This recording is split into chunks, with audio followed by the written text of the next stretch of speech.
yourself an offender bender, go to Dalton Collision, ask for Chris. They'll get you looking good. He'll deal with the insurance and everything. But we've had an interesting time today. We're having a situation trying to get TikTok going through our Restream, which is a third party, because I want you to be able to see on TikTok live the view of going through the cameras and all of that. We're working on it. We thought we had everything going and got here and realized that it wasn't working, but we've been in contact with them. We're hoping to get the ball rolling. But I want you to watch this all the way to the end. We've got an awesome guest here with an awesome story. He's going to tell his story of a dream of the rapture. But we've got Mr. Ridley here today, Cody Ridley. How are you, man? I'm good, brother. I'm good. I'm glad to be here. Well, we've been talking back and forth a lot on Facebook over the last couple of years, and he ended up telling me a little bit about a dream that he had. And we've been talking about him being on the episode for a while or being on the podcast for a bit. So he's here. We're going to do this. And go ahead and start telling me a little bit about yourself. Well, I'm married, and I did have a house full. You did have a house full. I did have a house full. I'm married. Did you throw your kids out?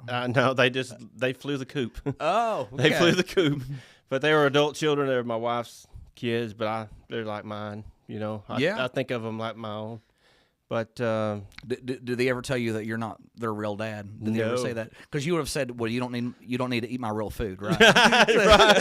right. No, they like to call me for help and stuff, and that's cool. And I try to help the best I can. I don't know if I'm much help though. Yeah, I might make things worse. Well, you're there. I mean, apparently that's important. So no, they call me when they need me, but and they're all 20 somethings. They're 29, 26, and 20 somethings. So they're pretty independent. They're great kids, man. They're great people. They all are in the faith. They all go to church. And I'm just proud of that. It's amazing. You're a rich man if your family. You ain't kidding. I'm telling you. How many kids you got? I got 2 of my own, and I got 3 with her. Okay. Well, so they're hers. You trying to build an army? I'm building an army. All right. So have you always been in church? Not always. I've always had a measure of faith, and always knew that there was something there. I was raised in church. Yeah.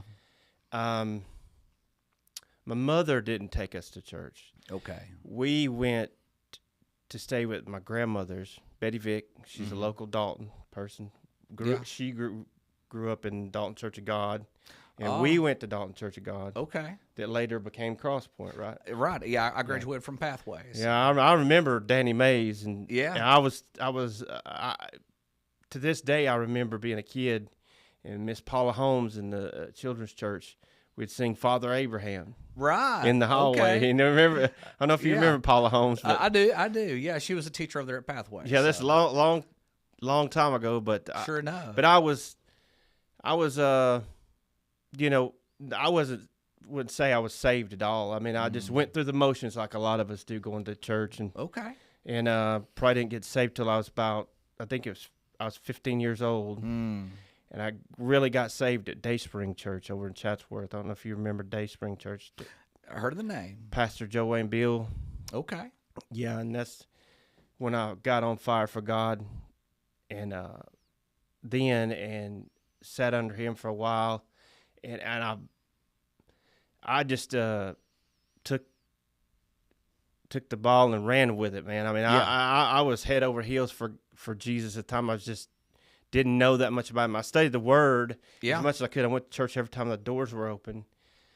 But, I later on, the church broke up and we went to Springs of Life. Yeah. But I backslid, got into law enforcement. I'm trying to give you the highlights here. Yeah, that's good. I backslid because it's a long story, but I backslid. I got into law enforcement. But I still always had a measure of faith, and I still always had my faith there, and it would gnaw at me, But yeah. So did you work for the county, or who'd you work for? Law enforcement. I started with Dawson County Sheriff's Office. Okay. Tell you how old it was. I graduated how long ago? I graduated Police Academy in 1998. 1998. Yeah, 1998. Okay. Yeah. And I had to pay my own way down there. It was something else, man. Yeah. It was, like they didn't take the the cost of it or anything, or send me to the academy. I had to go myself. They're going to get the devoted. If you wanted to do this, you were going to prove that you You're wanted to. You're going to prove that you wanted to do this. Yeah, I think my starting pay at Dawson County was, the only reason I can remember it because it was the same as my badge number. It was $678. 678. I made $678 an hour. At least you didn't get 666. So. No, I know, right? We might have had to rethink career choices. Absolutely. But I worked in the jail. I stayed in the jail there for like 3 years. You had to work there 2 or 3 years, and I got certified, stayed there a little while, and went to work for Whitfield County for just a short period of time. And then I went to actually work for their animal control. Okay. Hated that. Why? What'd you hate that for? Because you have to euthanize the animals, and that was just. So that was the county's job. I mean, yes. I know that they had the pound, but yeah, that was. See, back then the sheriff's office, they were certified officers and they were sworn in and they were sheriff's deputies, but they were under county control. Mm-hmm. They wasn't under Scott at the time. They were under county control. I forget the name of the coordinator there, but I just didn't like that at all. I finally got on to Chatsworth City, and that's where I worked for Chatsworth City for a while. My wife, the animal lover that she is, she's about one step away from working for PETA.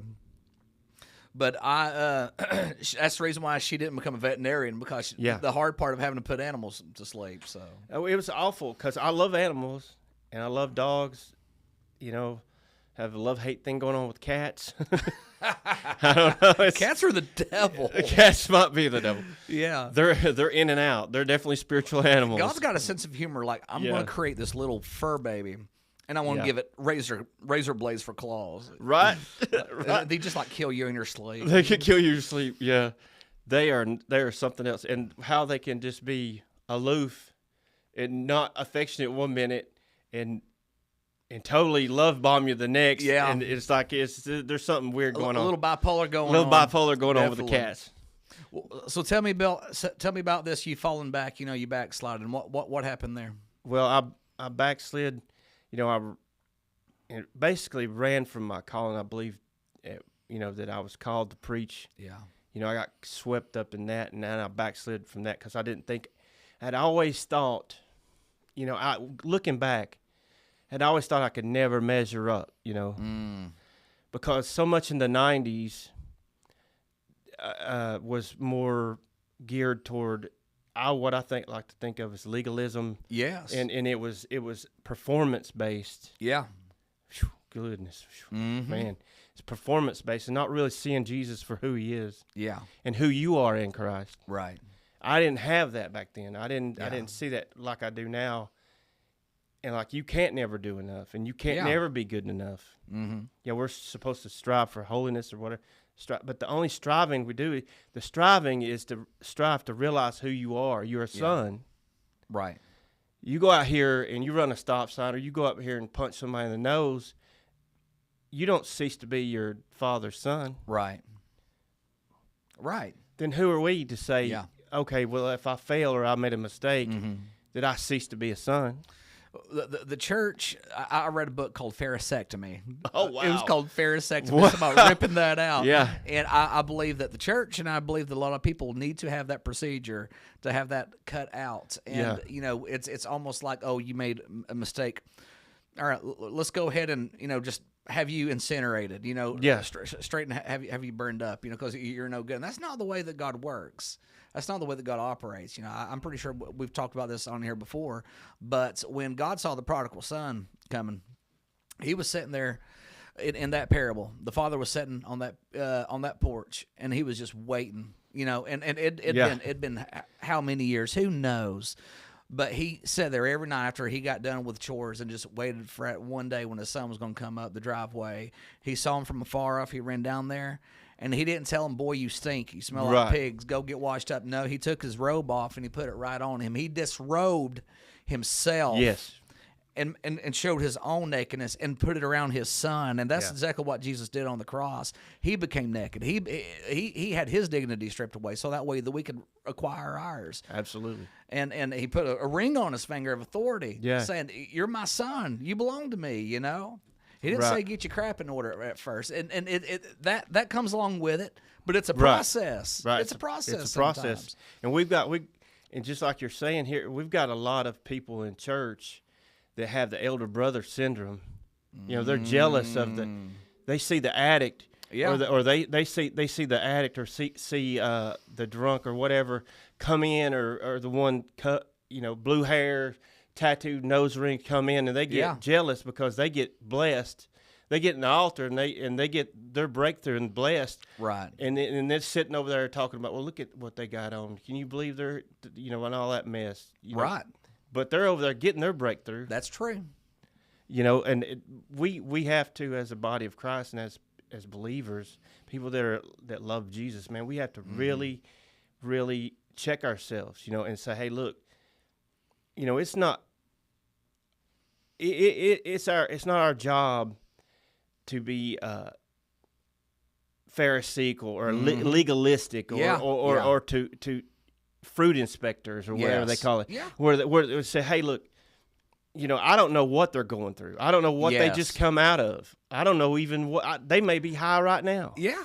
So what? Hey, look, we're going to show them Jesus as much as we can right now and get that thing broken off of them. Think about how far the Pharisees went. Okay, they got so far away from the heart of God that the Messiah finally shows up, the one that they've been reading and memorizing Scripture from since the age of 5.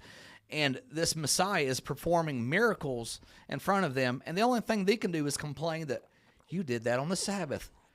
Who cares? Right. Who cares? It's like the Andy Griffith Show. You see a sign on a lake that says no swimming, but you see a boy over there drowning in it. Are you going to obey the sign, or are you going to do what you're supposed to do? It's obeying the letter of the law, not the spirit of the law. Right. This is what I was talking about. How I've been bouncing a couple of things back and forth today, just feeling this coming, and I was thinking, if we fall in love with Jesus, if we fall in love with the yeses, the no's take care of themselves. You're married. You don't have to. Nobody has to tell you not to go out here and talk to somebody you're not supposed to talk to, right? Or be somewhere you're not supposed to be. You're in love, right? You're in love. Nobody has to. Same thing with Jesus and the Holy Spirit. I don't have to know. I don't have to read the 10 Commandments to know I don't need to murder nobody. Right. And something that it just chaps me is they talk about greasy grace. Yeah.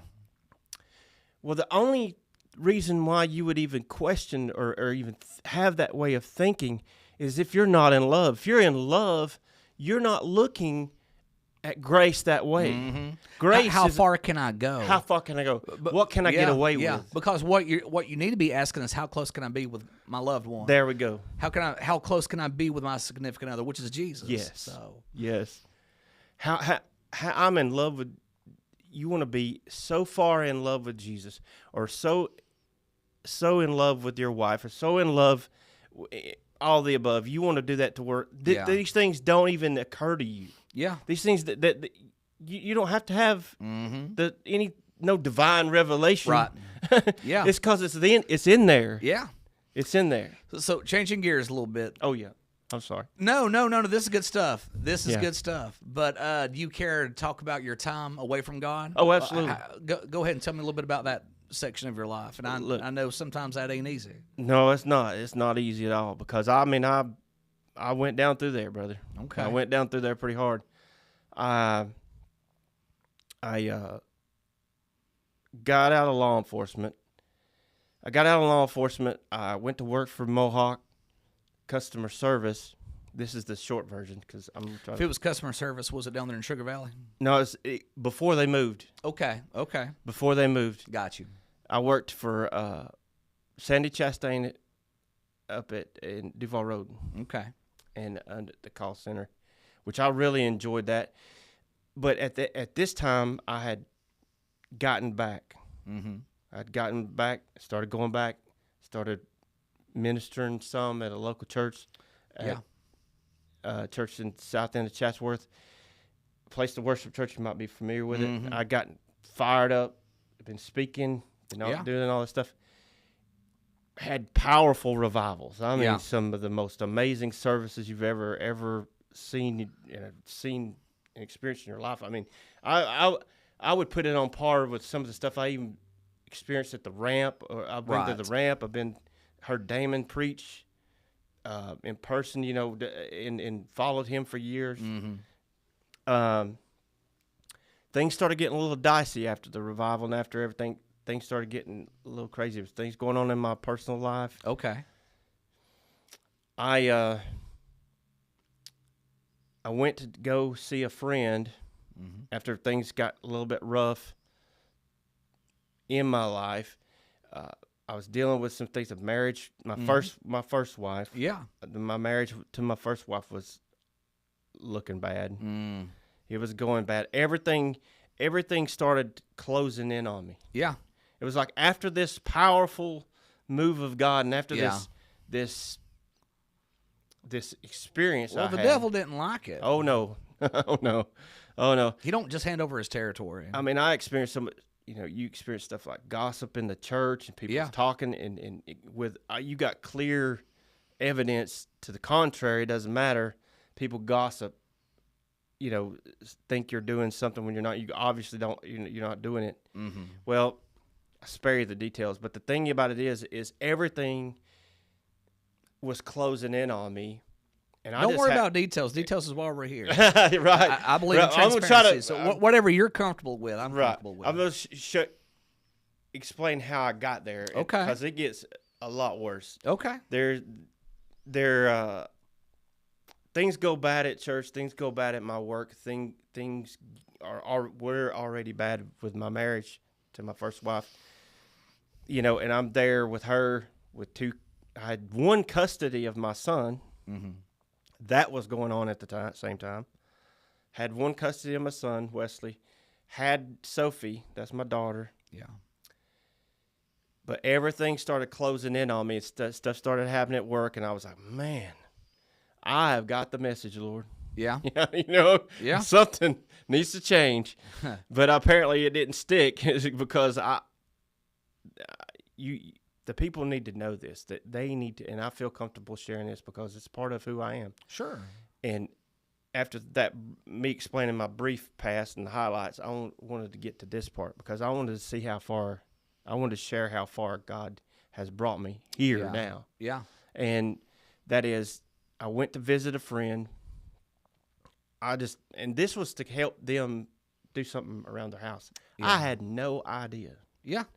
Had no idea what this guy was into. No idea. This was an old friend that I'd worked with years ago. Right. I go on there and we're sitting around shooting the bull or whatever, and I'm belly aching about what all was going on in my life, and he's like, "Man, here, I got something. Yeah, it'll fix it." I was like, "What?" And at this point in my life, with all the stuff that was going on at the time, marriage, church, work, everything, I was like, "Oh, why not?" Right. And guess what that was? It probably was illegal. Yes. Yeah. Methamphetamine. Okay. Yes. Yeah. It was bad. And I was like, "Oh my God, I feel amazing." Right. But it was awful. It was awful. It started me down a road that took everything. It took everything away from me. Yeah. It exacerbated every problem I ever had. Yeah. Well, I went down. So you chose this stuff to try to mask these problems. Yes. But the problems floated. Oh, it got worse. It got much worse. So they got worse. It got much worse. Okay. It got much worse. But, of course, I lost my job at Mohawk. Mm-hmm. I left the church. Did they end up doing a test on you or something? No. Okay. No, they didn't do it. I left because I couldn't do the job. I physically couldn't do the job anymore. I just quit. Yeah. And because it's high stress, sure. And that is not the thing to do. Yeah. When you're doing that kind of job. It was crazy. And I left the church, ended up getting a divorce, which was devastating. Yeah.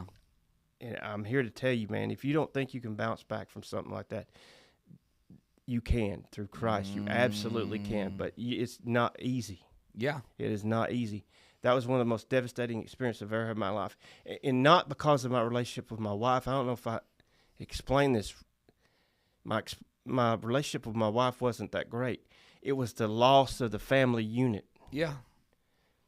When this is hard to talk about, but take your time. When you go from coming home from work, and your little girl comes up and runs up in your lap. Yeah. And you know, not everything's hunky dory, not everything's all fine, but that makes it okay. Yeah. You go from that to nothing. Mm-hmm. You're alone. You don't have a house. You barely got your car. Yeah. You don't. You're sofa surfing. Yeah. You're going from house to house or whatever. I could stay with my mom sometimes or whatever, but she didn't want to have nothing to do with me because I was doing that stuff. Right. That just started doing that stuff. But anyway, to fast forward to finally get in trouble. After a while, I finally get in trouble. I finally get arrested, which was a godsend. Which was an absolute godsend. So up to this point, your family unit has it's taken a toll in a big way. Oh, I destroyed it. How long of a period of time? I want to say it was about a year or a little more than a year. Okay. You talk about, and I mean, absolute destroy, just ruined the relationship. Your wife basically knew what was going on. Oh, absolutely. Your kids basically knew what was going on. Your mother basically knew. The kids maybe not didn't know what was but they going knew on. something was up. They knew I was, messed up. Yeah. Because they never did do it around them or anything like that. Right. But the thing about it was I was obviously doing something. Yeah. Daddy wasn't daddy anymore. No. And you can lie to yourself. So you talked about, before being able to walk in and your kids running up to you. Yeah. It wasn't like that anymore. Oh, no. What was it like? No, it was you get home whenever you do get home, and you hide. Yeah. You hide. You have to hide because of the shame. Yeah. You have to hide because of shame. Because I know what I'm doing is wrong, and I don't want them to be around it. I don't want them to see me do, like that. Mm-hmm. So you just have to hide, and it doesn't work. And you can lie to yourself, and you can try to justify it all you want to, but it is absolutely living a lie, and it will crush you. It'll destroy you, because it goes counter to anything, to the truth of anything that's truthful. That's one of the worst things about using that stuff or anything. It erodes your conscience and your soul so much to where you'll lie to yourself to where you'll believe it. Feel like a stone man? Yeah. I mean, it's just no emotion, and just you're there, but you ain't, I guess. You can react out in anger. You can react out. You might even can put on tears, but it's a facade. Yeah. It doesn't come from here. So what led to you being arrested? Tell me about that day. I actually prayed. This is the crazy thing, because I thought I was something. I thought I was getting away with it, and I was fooling everybody. In your head you have these things. You when you're on that stuff, you think you're slick. You think you've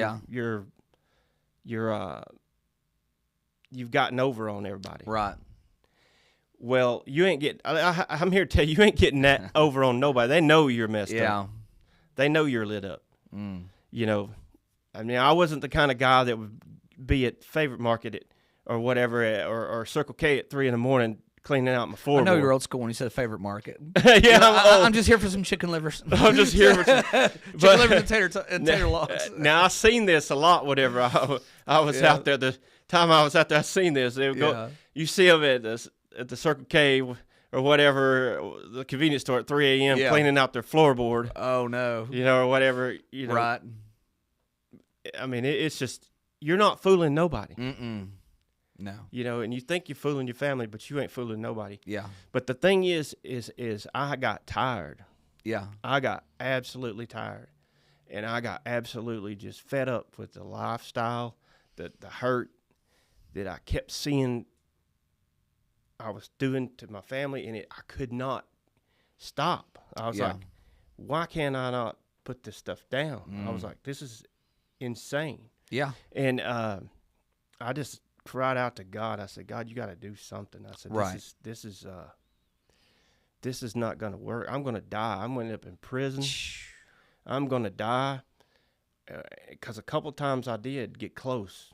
Got close to dying? Yeah, I got close twice. Two good times. OD'd or what? Yeah. Yes. What was going on, mentally? I mean, were you aware that you were ODing? Oh, absolutely. Yeah? Yes, absolutely. I thought this was it. But you couldn't move? I couldn't move. You go blind. I went blind. Yeah. I went physically blind and fell out and passed out and then come right back to. But and let me tell you something. Your buddies, you think your buddies out there, you're doing this, they ain't gonna do that. You might be lucky if they throw you out at the ER. Wow. They ain't gonna do that. They ain't even gonna Yeah. call. Yeah. Because look, they're implicated too. So Right. you don't. And you think they're gonna do something? They're not gonna. They do would something. love to keep you out of the morgue, but they're more worried about staying out of the jail and the prisons. So. Absolutely. Yeah. And getting their next fix. Right. They're worried about. They're not even worried about you. Like, Priority. it sucks to be you, but Yeah. they're worried about going and getting another hit. And I mean, it's that bad. All right. So take me back to that day you got arrested.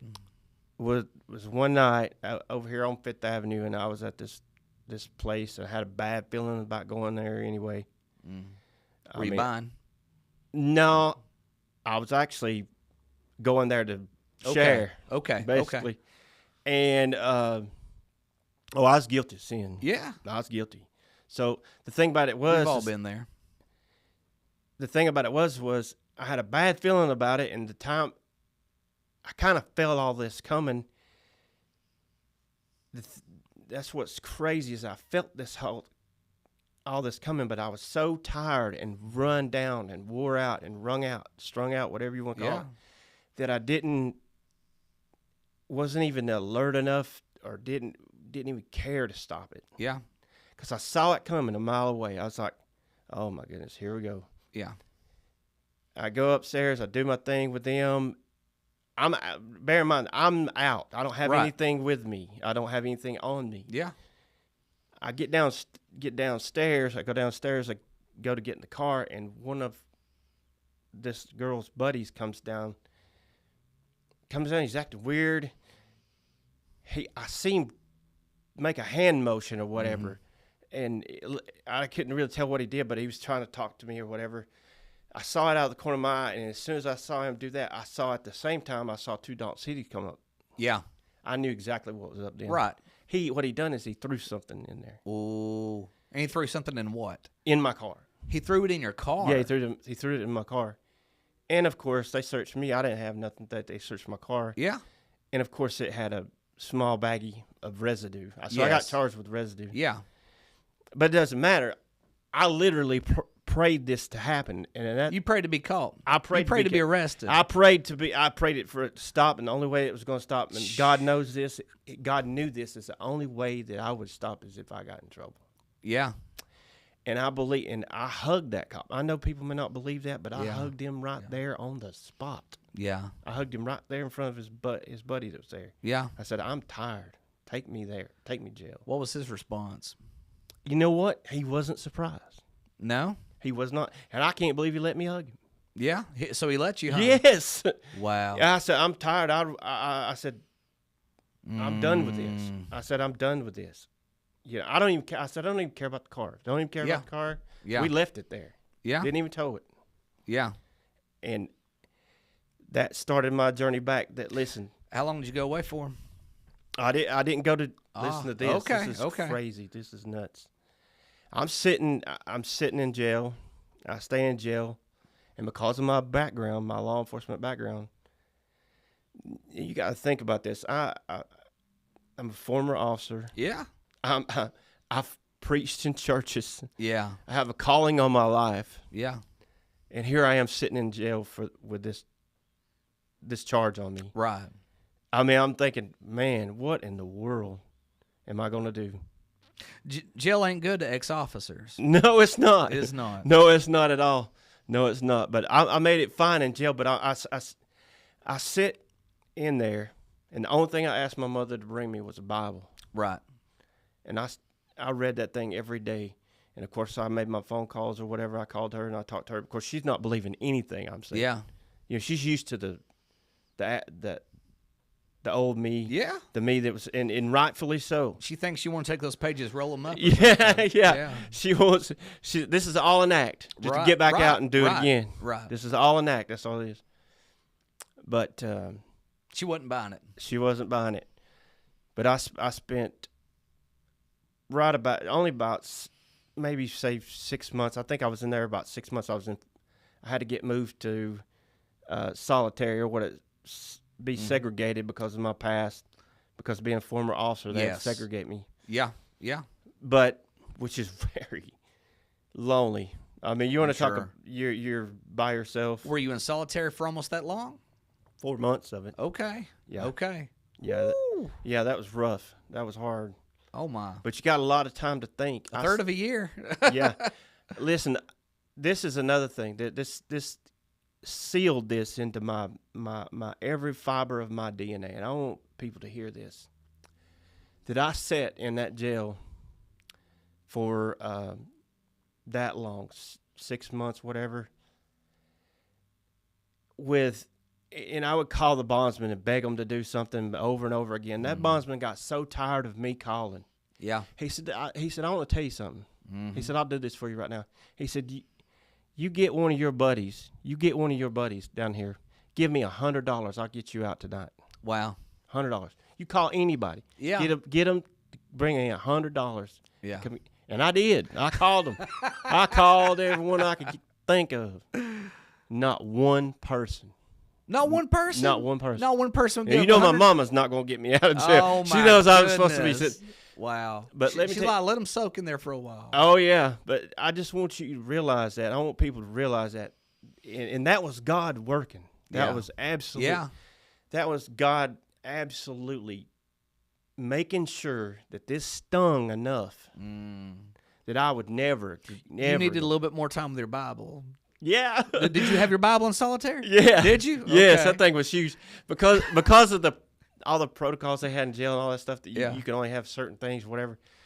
And because I didn't have my glasses in jail or whatever. So it was a big print. So she got the biggest one. I mean, that thing is one of them big old family Bibles. You were so blind it had the pop-ups and everything. Yeah. You could feel Jesus. Yeah, I could feel Jesus. But no, I sit there for that long, and I kept putting off my court dates because they want to get you through the system. Yeah. I kept putting them off. Because I was getting clean, sobered up, whatever, and something kept telling me, put it off, which is crazy. It sounds completely backwards. I didn't know you had that choice. I thought once it was your time, you're just standing before the man tall. No, you could ask for continuances. Okay. But this is the thing, is that I got this real hot shot court-appointed attorney, and my cousin, I'm not going to say who he was. And that's a public defender, right? Oh, yeah, public defender. Okay. I'm not going to say who it was, but this one particular guy,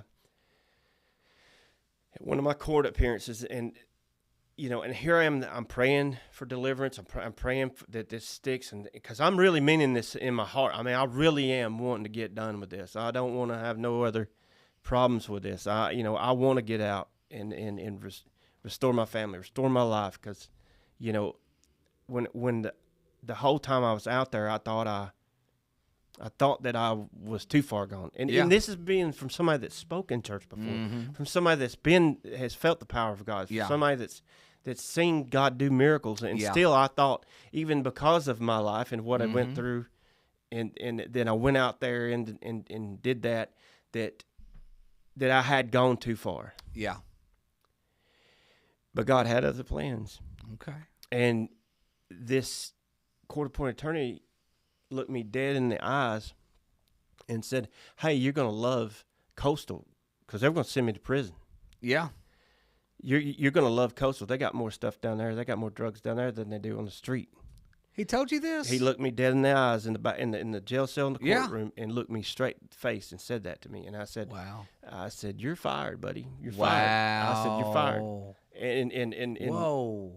And I got another court-appointed attorney. Good grief. Yes, I said, "I want to go back to jail now." Yeah. I want to go back. Yeah. I said, "Coastal Prison, 5-3." Yeah. Is what I was looking at. Yeah, 5-3. Well, where's Coastal at? Man, I think it's Savannah or somewhere around Savannah. Okay, so we're close to the coast. Sort of close. It is on the coast, but I think it's close to around Savannah somewhere. Okay.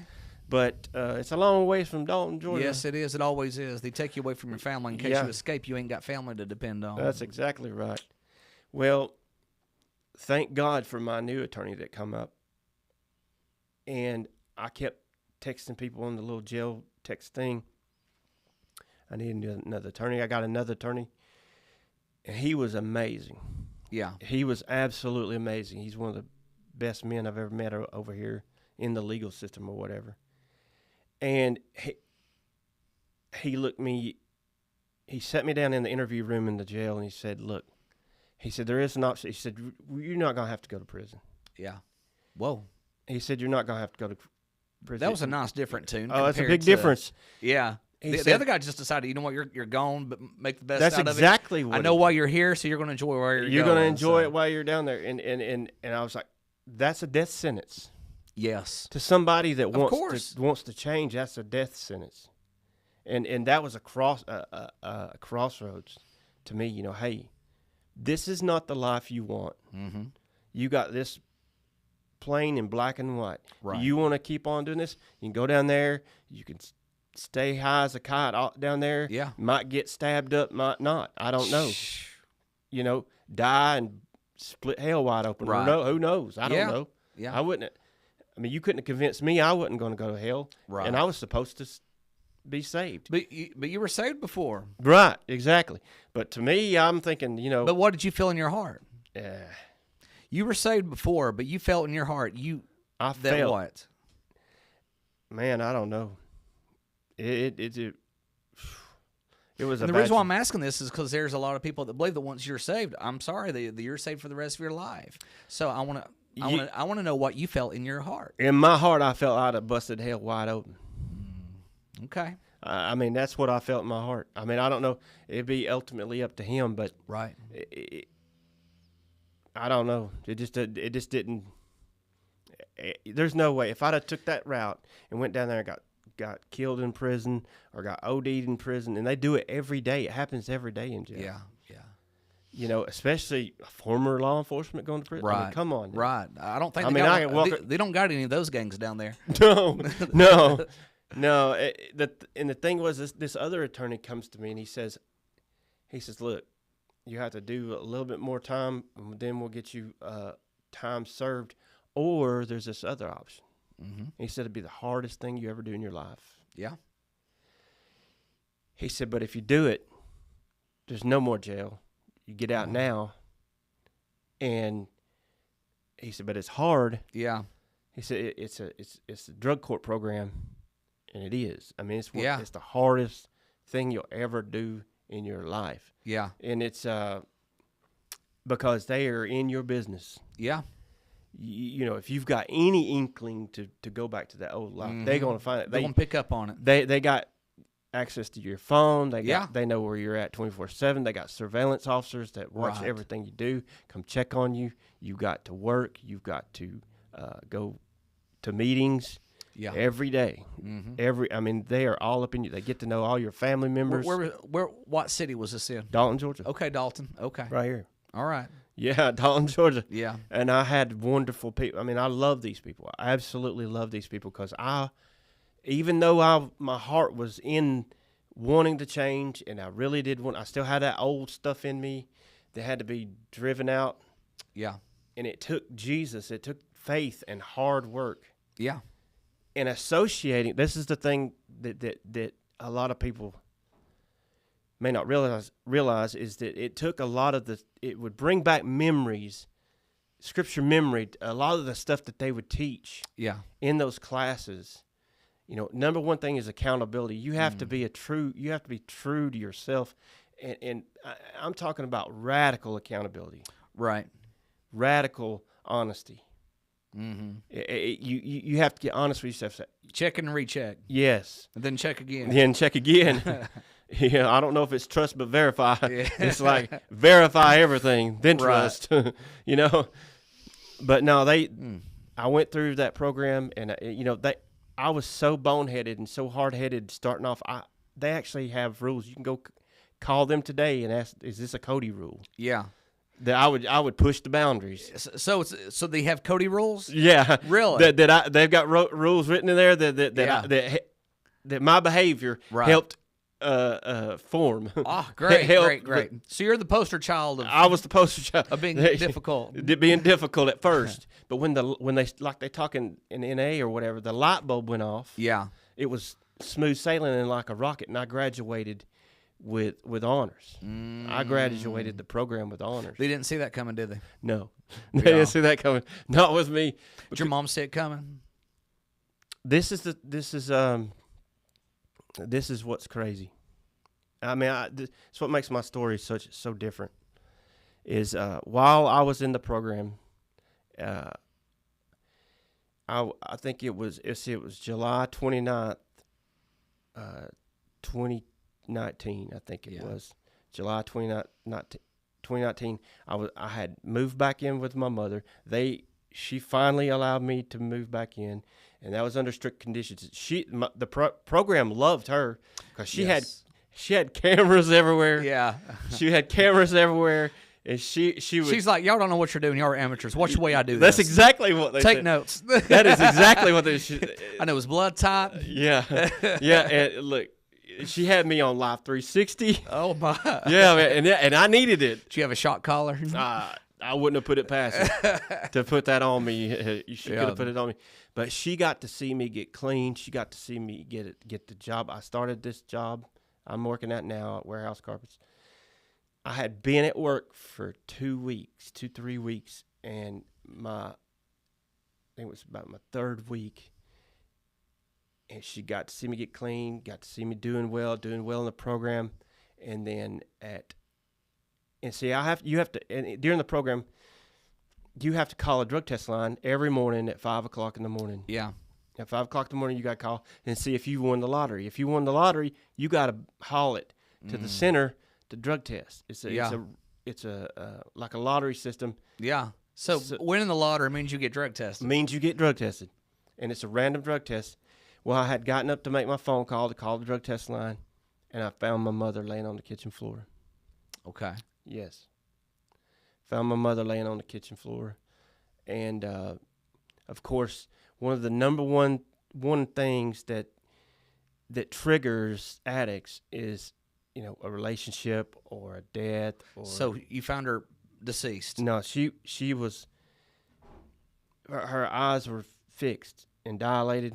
She was still breathing, but she was gone. I mean, she had a massive stroke, and I got on the phone. I called 911, and just prayed with her. I bent down with her, and I've heard that they can hear. People can still hear if they're having problems like that. I just told her I loved her and everything was going to be okay. I got the ambulance there, but the first thing I had to do was call my coordinator and say, "Hey, look, what do I do? I'm calling this drug test line. I'm supposed to call the drug test line, and I found my mother." Yeah. And they freaked out. Right. Because they think automatically that I'm going to go run and use. Yes. Because of the trigger, right? Of course. Well, I didn't. I met my coordinator. My coordinator actually got to the hospital. She had lived a pretty good ways away in Cleveland. She got to the hospital about the time we did. Not longer. Not too far from the time I got there. And they were just watching me like a hawk. But, of course. But we went through that, and I still graduated with honors. But that's just, I can't stress enough. And I don't understand how people that say they don't believe in God they just don't want to see God. I think they have hidden sin, or they have sin in their life that they just don't want to let go of. That God, the God thing would interfere with their sin is the reason why. It's because, right, my mother, and because of that program, and because of God hearing that prayer that night, got to see me get clean. Yeah. Got to see me return to work. Yeah. Got to see me doing well before she passed. Wow. You can't put a price tag on it. Nope. She got to see her only son that, she would tell me, she said, I love you, but this has got to stop, and I'm not going to, you're going to sit in jail. She would say that she loved me more than anything. She put money on my books. She would do all this stuff, but, she just had enough, and I earned it. I in full accountability, I earned every. She knew the easy way out wasn't going to be your way out. That's exactly right. But it wasn't going to be a sure thing. But if they landed aliens on the White House lawn, you cannot. There's no way you would be able to convince me that there's not a God, right? And that He didn't orchestrate that whole thing. I was one decision away from going to coastal prison. I was one decision away from not choosing that route. And if I'd have chose that route, I'd have died in prison. My mother would have went on to be with the Lord or whatever. Yeah. And seeing me still addicted. Correct. But yet God in His grace and His sovereignty orchestrated this whole thing. Yeah. Just like Romans 8:28 says, all things work together for the good of those who love Him and are called according to His purpose. Yeah. I love Him and I'm called according to His purpose, but I was way far gone. Yeah. Even as far gone as I was, He still wrote me back in and still pulled me back in to the fold, pulled me back in, just like you were talking about the prodigals. There's just no way you could convince me there's not a God and that He doesn't attend to even the very little things of our life. Right. I want to make sure we have enough time for your dream, but before we get there, I want to know, where are you at now as far as ministry? Tell me about your life now. My life now, I've just been working, and I've not got to speak much. I've done a funeral or two. Okay. I've done a funeral or two. I go to Cross Point. God's just had me in a learning and growing period. I wouldn't turn it down if somebody offered, but it's just, and I study every day. Yeah. I study every day.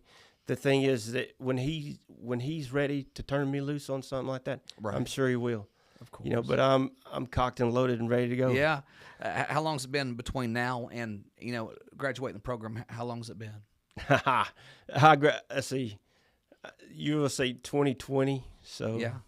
It's been a bit. Yeah, it's been a bit. Been a bit. Yeah. Yeah. Well, tell us a little bit about this dream. Right. Well, let me get me a little drink. No, you're fine. Our cups look very fancy. This is a very fancy studio. But it's ginger ale. It's ginger ale. At the beginning of some of these episodes, I've looked at you and be like, this might have been an energy drink. This might have been a water. So you never know what's in these cups. So I wouldn't mind a Red Bull. Yeah. You want to go to sleep at some point. Yeah, I need to go to sleep sometime. But no, from time to time, I have very vivid dreams. Yeah. Is that something you've always had? Yes. Always been a gift of yours? I believe it is, but a lot of times it's dreams. From my experience, from stuff I've experienced in the past, is it's usually a warning of somebody, for me, or somebody that's directly in my sphere of influence. Somebody in the family, or something like that. But and it's usually, I just go by a personal rule that it usually needs to be at least a 3 or more reoccurring dream, because you don't want to get into this thing where everything's from God. Everything's from God. Because there are some people that are like that. Yeah, and there's a devil under every rock. And and at the end of the day, you just had too much pizza before you went to bed. That Taco Bell at 3 a.m. did it for you, man. Lay it off on the fire sauce. Right. I got you. Not the right kind of fire today. But that's a dream about hell, not heaven. Right. I've never had any type of I always thought it'd be awesome to have one. Yeah. I'm 50 years old, and I've been in and out of church, and I've spoke. I've had all kinds of other different spiritual gifts God's done through me in different times of my life, or whatever. But this blew me away. It blew me away because it was totally out. Just out of the blue. Okay. It was totally out of the blue. No pun intended. Yeah, out of the blue. I went to bed, not thinking about anything like that, or I go to start having this dream, and we're driving down Crow Valley Road. We turn down that turn down the road to turn it on to go to my stepdaughter's place or whatever. Yeah. And what's so bizarre and what I thought was so strange was I know and I believe in my heart that it was my wife who was with me because we were going to see her daughter. Yes. But she was shaded out. I don't know how to explain this except I was vividly conscious of everything going on, driving down through there, finding the parking spot. Yeah. But every time I looked over, she was shaded out, and she wasn't in it. And I don't know how to explain this except for, and it wasn't in a negative way or like there was like it was bad. There was nothing. She was just pixelated in the dream. Basically. She was pixelated. Yeah. And so I'm just driving up, pulling the parking place, start walking up a concrete steps. And I do believe, before we go further, I do believe that when dreams are like that, it's because it's setting a scene, but that's not to be the focus. Yes. Okay. This was so different than what I've ever experienced. It's because of the detail and, the fact that she was shaded out like that, and just the surrealness of it, just feeling the wind, right? Feeling wind, feeling the cool, feeling the wind, walking up the concrete steps. She had went ahead of me. You felt all this in the dream? Yes. Wow, it was very vivid. It's very vivid, and it's like it. See, I had the dream in the fall. The leaves were still falling. Yeah. In the dream, it was in dead. It must have been dead of winter because there was no leaves. And it was. You're a landscaper. You're going to notice these things. Yeah, I'm going to know. I'm going to notice it. 'Cause that's one thing I noticed was there's no tree. There was no leaves on the trees. It was overcast, and that was the thing. It was a real heavy overcast. Yeah. And it was cold. We're walking up the concrete steps. She gets ahead of me. I'm taking my time up the steps. I get up the steps. I get to the platform. And as soon as I touched that platform, it's like time stopped. Okay. And it's like a kid takes. You've seen how a kid takes a teddy bear out of a toy box, or how your mom and daddy used to carry you from the car into the house. Yeah. That there was. I was pretending to sleep so I didn't get a spanking. Oh wait, never mind. Yeah, I'm sorry. I digress. It was exactly like that, and it was like something grabbed me, and pulled me out of the. You got the steps that go up to the breezeway. That's what that's called, is a breezeway between the two apartments. I'm sorry about that. No, you're good. I got the steps that goes between the breezeway. Well, I'm in this open breezeway. I go up the steps and get to the platform, touch the platform. Something grabs me, pulls me kind of slowly, not violently, but slowly out, maybe 20, 30 foot up. I don't know. Okay. Just where I can see everything. Still can't see her. Yes. Just gray, little whatever, pixelated thing, blob or whatever. Boom, like that right there. Just gone. Yeah. Shot up through that. I mean, just like, I can't describe it. Up in the sky? Up in the sky. Was it a teleportation, or was it just? No, it was a physical yanking up into the sky. Wow. The thing about that is it was the most peaceful, violent thing I've ever experienced. That doesn't make any sense. Someone who's been with the right woman knows. It was exactly. It was the most peaceful, violent thing I've ever experienced. I'm 240 pounds or 330 pounds. Yeah. I've lost a few pounds lately. Right. But I'm 230 pounds. It takes a lot of violence to snatch up a 230-pound man. So it was abrupt, but it was abrupt. But there was no inertia. There was no downforce. No. Physics didn't play a part in it. Physics. It felt like physics was canceled. The only thing I could tell. Laws of nature were being broken. Laws of nature were being broken. And immediately, whenever I got shot up like that, everything just zoomed out. It zoomed out, and I went from, oh God, what's happening? What's happening? Yeah. Oh wow, I know what's happening. I think I know what's happening. Yeah. This is really happening right now. Wow. And while I'm thinking that split second, I'm thinking, oh God, for like a nanosecond. Yeah. I didn't even get wife out of my mind or out of. Yes. It's like he squashed it. Everything's okay. Huh. Because I mean, I thought, here I am thinking for a nanosecond. Right. I just left my. Yeah. You were still in human form. Yeah. And what comes with human form also comes human nature, which is nature of worrying. Yes. But you were under the control of God. We're not doing this. He instantly, like, I didn't even get the thought out. Yeah. Just barely. It's like the intent of the thought. Yeah. And it just, it's okay. Right. And the ground went from being recognizable really fast to just patterns and. I'm an astronaut. Yeah. Away. And what's so crazy is I saw this and I got so far up that I think the last thing I saw physically with my eyes was the patterns went away and it was just main colors or whatever. Okay. And then this, I don't even know how to describe this light, vibration. Yeah. Excitement, but not scary. Nothing was fear. There was no fear.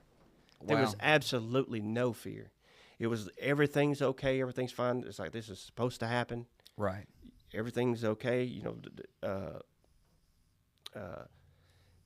and I've sat and thought about this, and I thought, you know, I don't understand. The dream was short, right? I wake up right after that. I wake up right after that.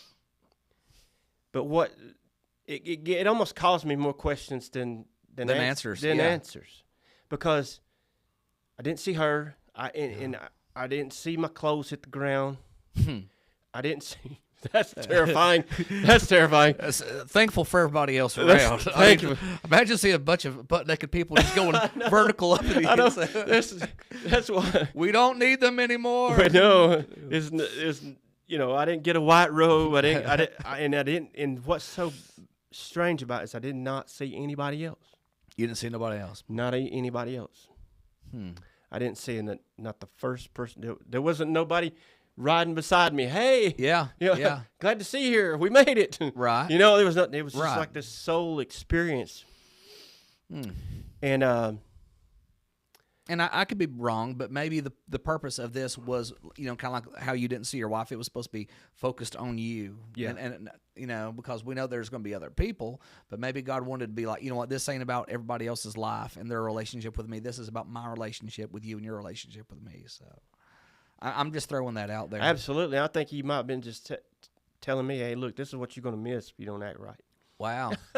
Yeah. You better stay on the straight and narrow. Yeah. You know? Absolutely. You don't want to miss this. I don't want to be a part of the tribulation force. No.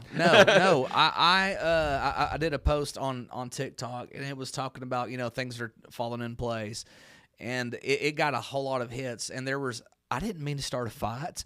People under this post started arguing about pre-trib, post-trib, and, you know, in the middle and all of that. But, you know, the thing is I personally believe that the church is going to possibly have to go through a little bit. Yeah. Because God's coming back for a spotless bride. And, brother, we ain't there. We ain't there yet. And gold's got to go through refinement before it can get where it needs to be. Absolutely. And I'm not believing that we're going to be here for the whole full 7 years, but we're going to see some issues. Right.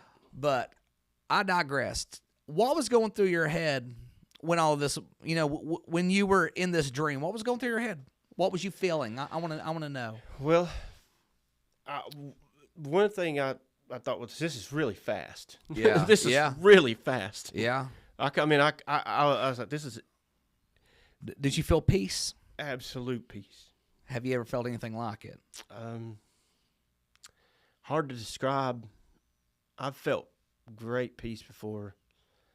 And have peace now, but that literally being in his arms or being in his hand, what it felt like. I mean, the only thing I can describe it is that it was in his hand and in his complete control. Yeah. I mean, just absolute physically in his control. The only thing I had, and that's just something I didn't even think of. I didn't hear nothing. Yeah. You didn't hear a trumpet? No. Nothing, huh? No trumpet. You know, there's a lot of people that say, you know what, when I hear that trumpet, I'll repent. Yeah. But, you know, you don't hear a dog whistle. And that don't mean it ain't blowing. And who's to say that it's going to sound like a trumpet to everybody? You know, and there's a part in the New Testament that says that some people thought they heard something thunder. else. Yes. Yes. Absolutely. Yeah. And if you ain't ready, you might not be hearing the trumpet. You might be hearing something else. That's right. You might think it's thunder. Yeah. You might think it's lightning. Rapture's taking place. They're over there singing the Garth Brooks song. Yeah, right.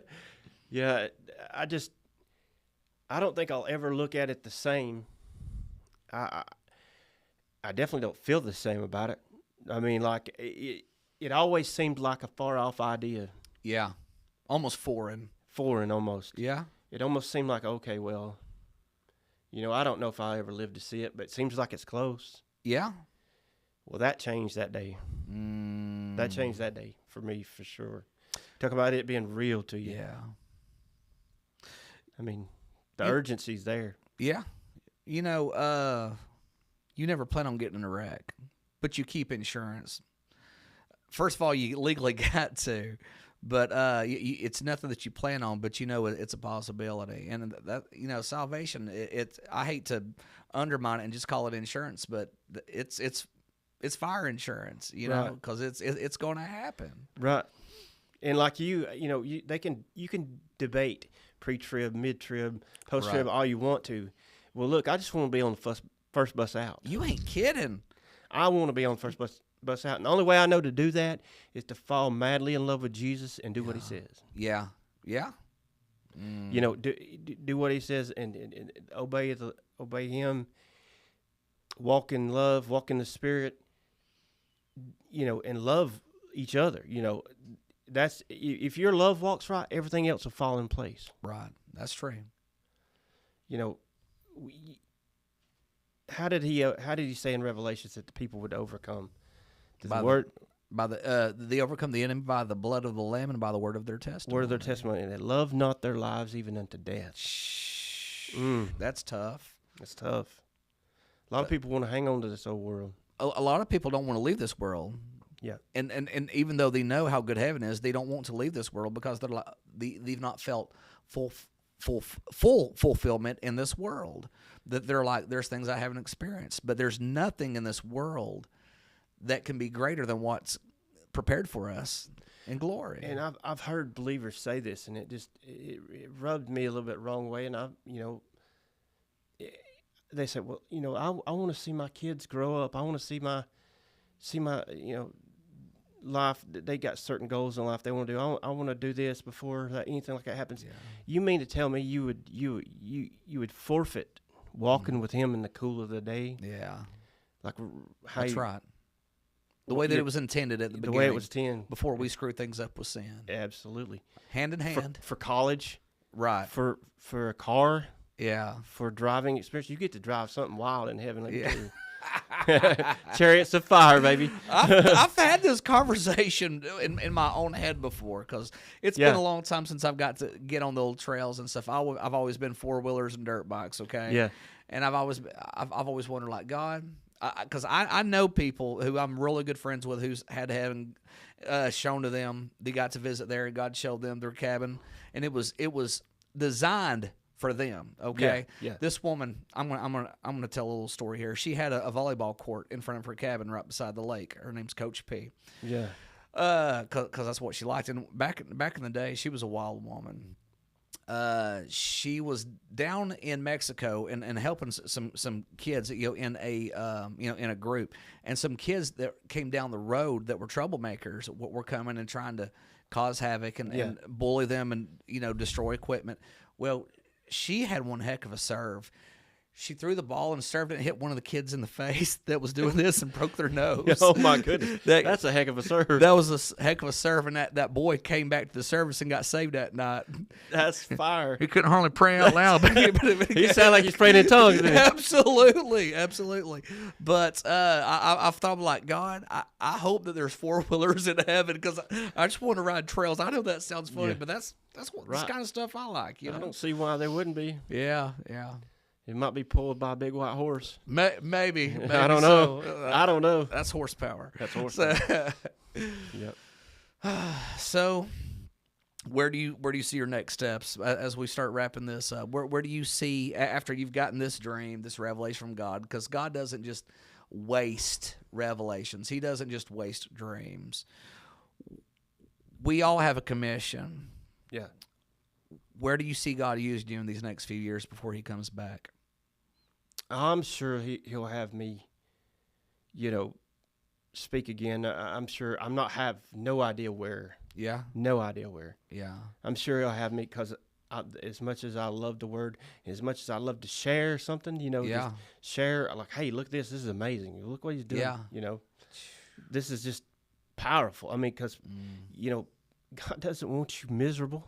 No. And if I can find some little piece of the word that would bring hope or joy or peace or something to their life, a little bit of hope, a little bit of joy, then turn me loose. Turn me loose, because they need to hear it and they need to see it, and people need to know too that they haven't went too far. Right.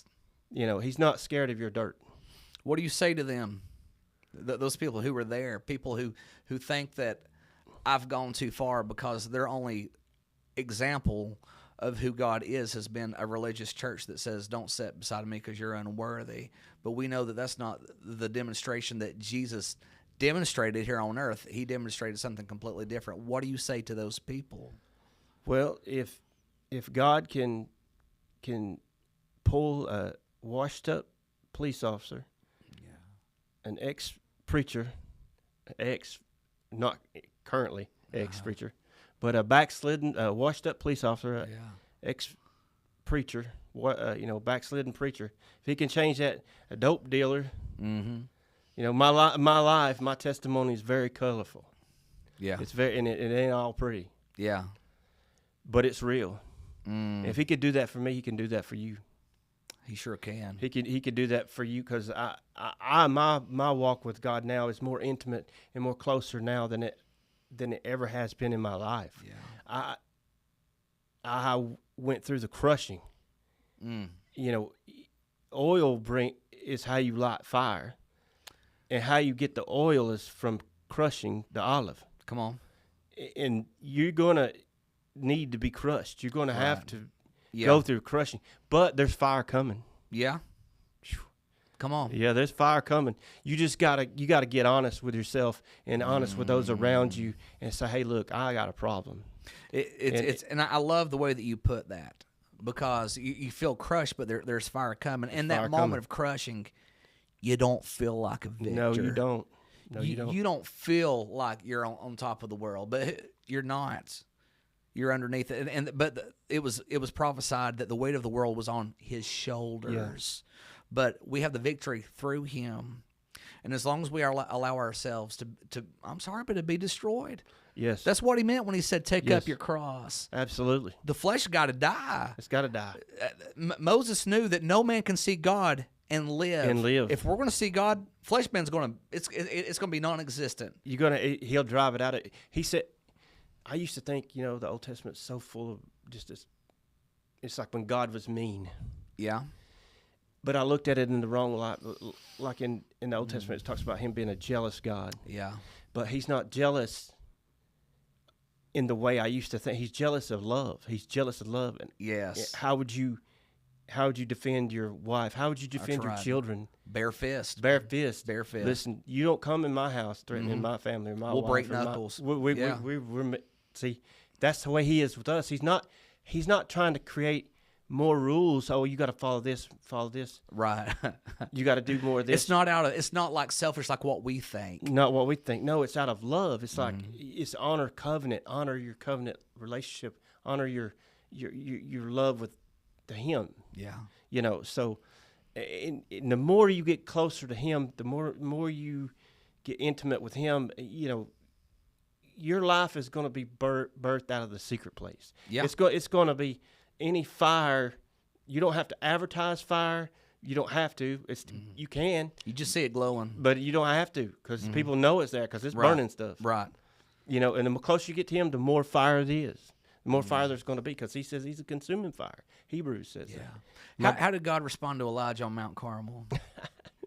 and let me tell you something. It seemed like an impossible situation. First of all, this is in the middle of a drought. Right. Okay? Water is very precious. But with God, all things are possible. Absolutely. With God, it was just water. It's just water. And Elijah said, you know what? Take some buckets, dump it on top of that altar, and dump it and dump it and dump it again. Yeah. And he didn't go up there and say some religious prayer that came out of a theology school. It didn't have all of the thous and the thou wilteths, and you know, and it didn't have fluff. Right. It was very transparent and very real.